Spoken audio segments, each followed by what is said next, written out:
सबको ये क्लियर? ये क्या है स्टूडेंट? ये सिंपल लेवलिंग है, मतलब इसमें हमने डंपी लेवल शिफ्ट नहीं करा, ये सिंपलेस्ट फॉर्म ऑफ लेवलिंग है। तो इसमें अब देखो स्टूडेंट, इसमें मैंने टर्म यूज करी थी height of instrument. Height of instrument था क्या? जो हमारा इंस्ट्रूमेंट था बेसिकली इंस्ट्रूमेंट का लेवल था, उसकी लाइन ऑफ साइट का लेवल था, जो कि इसके अंदर कितना आया था 101.200, मतलब ये चीज है ना, यही थी हाइट ऑफ इंस्ट्रूमेंट, है ना, यही थी ना? मेरी आवाज आ रही है? हाँ जी हाँ जी। तो अब इसके अंदर हमने हाइट ऑफ इंस्ट्रूमेंट यूज करी, तो उस तो इस मेथड को क्या बोलते हैं? इस मेथड को बोलते हैं हाइट ऑफ इंस्ट्रूमेंट मेथड। समझ गए? This is height of instrument method. समझ गए? समझ गए? यहाँ इसे हम शॉर्ट फॉर्म में HI मेथड भी कहते हैं। H for height, I for instrument, height of instrument method, यहाँ इसे हम HI मेथड भी कहते हैं। समझ गए? समझ गए? क्लियर है? या इसका एक और नाम होता है, हाइट ऑफ इंस्ट्रूमेंट मेथड को हम कॉलीमेशन मेथड भी कहते हैं, कॉलीमेशन मेथड। क्लियर है? क्लियर है? हाँ जी sir. Height of instrument method, HI method, collimation method, ये सब एक ही मेथड है। This is height of instrument method या collimation method for finding the reduced levels. क्यों? क्योंकि इसके अंदर हमने इंस्ट्रूमेंट की हाइट यूज करी, हाइट ऑफ इंस्ट्रूमेंट यूज करी, जो इंस्ट्रूमेंट की लाइन ऑफ साइट है उसका RL यूज किया, HI यूज की, इसलिए हम इसको हाइट ऑफ इंस्ट्रूमेंट मेथड कहते हैं। ठीक है? अब फार्मूले यूज्ड, अब देखो स्टूडेंट ये चीज है जो आपने मेन याद करनी है। मैं आपको सीधा भी कह सकता था कि आप उठा के ये फार्मूला रट लो, पर हम ये फार्मूला रटन इसलिए नहीं रट रहे क्योंकि हमने ये कोशिश करी कि ये फार्मूला आया कैसे, अप्लाई कैसे होता है ये फार्मूला। तो जो हमने स्टूडेंट इस मेथड में फार्मूला यूज किया वो कौन सा फार्मूला है? देखो दोबारा देखो, जब ए पॉइंट था, ए पॉइंट के RL में हमने बैक साइड रीडिंग ऐड कर ली, यही किया था, यही किया था। हाँ जी तो हमें क्या मिला? हाइट ऑफ इंस्ट्रूमेंट मिल गई। तो इसे हम कह सकते हाँ हैं जी RL plus BS is equal to HI। समझ गए? ठीक है? RL, नॉन RL प्लस उसके अंदर बैक साइड रीडिंग, वो किसके बराबर हो जाती है? हाइट ऑफ इंस्ट्रूमेंट के बराबर हो जाती है। समझ गए? समझ गए? फिर उसके बाद हमने क्या किया? जो दूसरा पॉइंट है जिसका हमने RL निकालना है, उसको निकालने के लिए हमने उसी हाइट ऑफ इंस्ट्रूमेंट में से, उसी हाइट ऑफ इंस्ट्रूमेंट में से फोर साइड रीडिंग माइनस कर दी, तो वो हमें वो RL आ जाएगा जो हमने निकालना है। तो दूसरा फॉर्मूला क्या है? Height of the instrument minus four side, वो किसके बराबर आ जाएगा? RL के बराबर आ जाएगा, जो कि हमने निकालना है। क्लियर है? हाँ जी सर। क्लियर है सबको ये? अब ये जो दो फार्मूले हैं, ये दो फार्मूले आपने अच्छी तरह से याद कर लेनी है अगर आपने हाइट ऑफ इंस्ट्रूमेंट से क्वेश्चन सॉल्व करना है। RL plus BS is equal to HI and HI minus FS। अब इस सिंपल लेवलिंग में FS ही था, अगर FS की जगह पे IS रीडिंग हो, मतलब फोर साइड की जगह पे इंटर हम क्वेश्चन करेंगे आगे, अगर फोर साइड की जगह पे इंटरमीडिएट साइट भी लिखी हो तो भी हम यही करेंगे, हाइट ऑफ इंस्ट्रूमेंट में से इंटरमीडिएट साइट माइनस कर देंगे ताकि अगला RL निकाल लें। FS भी होगी तो वो माइनस कर दो, अगर RL होगी वो माइनस कर दो, एक ही होगी बस दोनों में से।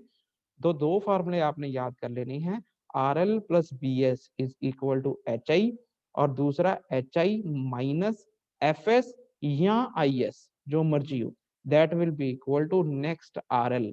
ये है height of instrument method, HI method, collimation method, line of collimation method, जो मर्जी कह लो इसको। ये है आपका first method to find the reduced levels.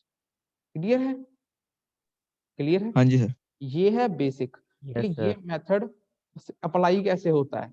अब हम न्यूमेरिकल्स करेंगे जिसके अंदर हम सिंपल लेवलिंग जैसे ये करी है इसके न्यूमेरिकल भी करेंगे, और बड़े न्यूमेरिकल भी करेंगे जिसके अंदर हम इंस्ट्रूमेंट शिफ्ट करते हैं, वो अगली टाइप की लेवलिंग आ जाती है, कंपाउंड लेवलिंग, कंटिन्यूअस लेवलिंग। वो हम न्यूमेरिकल से साथ के साथ समझते जाएंगे।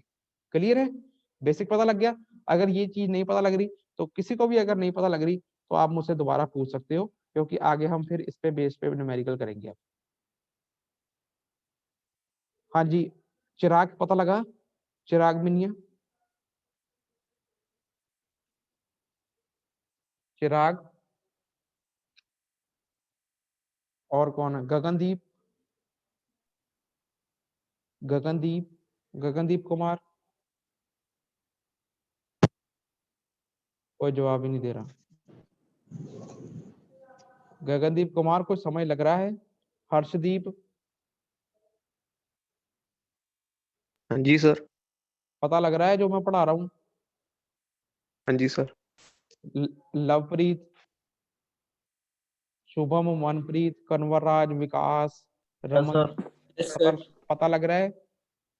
हाँ जी सर। देखो स्टूडेंट, मैं चीजें बार बार नहीं पढ़ाऊंगा, बाद में तो मैंने सीधा ही कहना फार्मूला लगाओ और सॉल्व करो न्यूमेरिकल। अब ये फार्मूला अगर आप सोचोगे कैसे बना था, कैसे अप्लाई हो रहा है, तो अगर आपको ये चीज समझ लग गई तो आगे आप पिक कर लोगे। अगर आप बेसिक नहीं समझ पाते हो तो फिर आगे फिर मुश्किल हो जाता है। ठीक है? लास्ट लेक्चर में आप मुझसे ये नहीं पूछोगे सर आरएल क्या होता है। ठीक है? क्लियर है? पता लग, हाँ ठीक जी है? सर। आगे चले। हाँ जी सर। अब हम क्या करेंगे, अब हम ये सिंपल लेवलिंग के ऊपर ही एक न्यूमेरिकल ट्राई करेंगे। तो न्यूमेरिकल पढ़ते हैं। पहले ये जो एनोटेट किया ये सारा मिटा लेते हैं, क्योंकि ये आगे तक चलेगा। इरेज,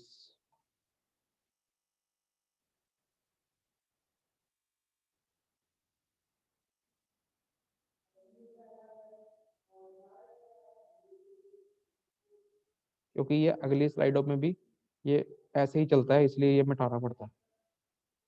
1 मिनट लगना बस।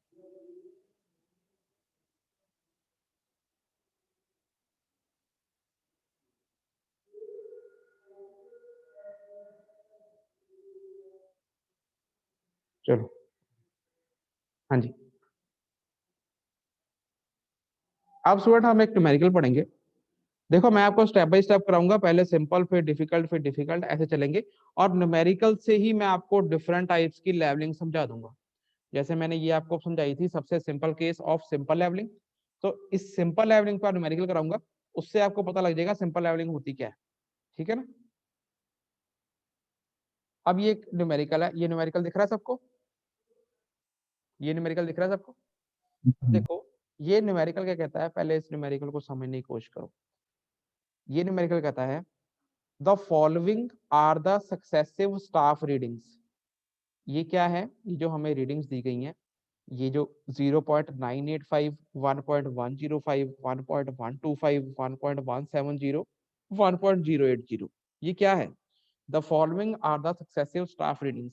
ये सक्सेसिव मतलब लगातार जो ली गई हैं एक के बाद एक स्टाफ रीडिंग्स हैं, स्टाफ के ऊपर ये रीडिंग्स ली गई हैं, विच वर टेकन बाय लेवल, जो कि लेवल लेवल के थ्रू ली गई थी, या कोई मर्जी डंपी लेवल ये आपका, तो डंपी लेवल के थ्रू ली गई थी, फ्रॉम सिंगल सेटिंग। समझ रहे हो बात को? मतलब फ्रॉम सिंगल सेटिंग मतलब डंपी लेवल सिर्फ एक बार ही सेट कर लिया और उसको सेट करने के बाद ये सारी रीडिंग्स ली गई। इसका मतलब ये है डंपी लेवल शिफ्ट नहीं किया गया।